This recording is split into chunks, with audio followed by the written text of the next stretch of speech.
Bahagyan na raw pong tumaas ang presyo ng mga bulaklak sa Dangwa sa Maynila ngayong ilang araw bago ang undas. Kaya ang ilan ngayon pa lang namimili na. May ulat on the spot si Jamie Santos.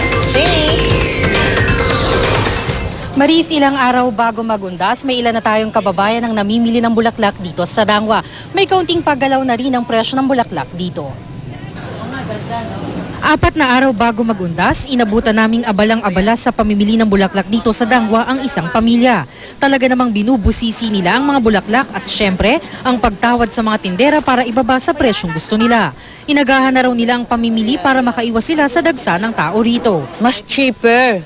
That's why you came area. Ayon sa ilang tindera ng bulaklak dito sa Dangwa, kahapon ng Sabado, October 26, bahagya na silang nagtaas ng presyo ng mga bulaklak. Ang Malaysian mums mula 120 pesos ang isang bungkos, 130 pesos na.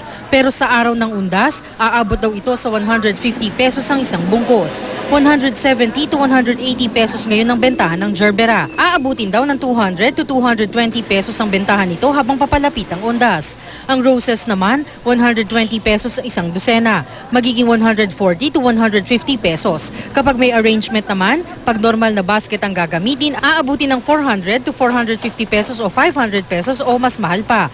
Depende sa klase ng gagamiting basket at mga bulaklak. Ang isang bundle ng orchids, 280 pesos ngayon. Magiging 300 pesos daw sa susunod na araw. Kapag naka-arrange na ang bibilhin, magdadagdag ka ng 200 pesos sa inyong budget.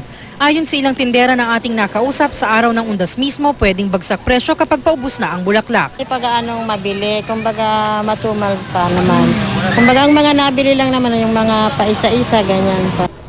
Maris, asahan na raw sa susunod na araw mas magmamahal o magkakaroon ng 20 to 30 pesos o 50 pesos na dagdag presyo sa mga bulaklak dito sa Dangwa. At yan ang latest mula dito sa lungsod ng Meilaya. Balik sa'yo, Maris. Maraming salamat, Jamie Santos.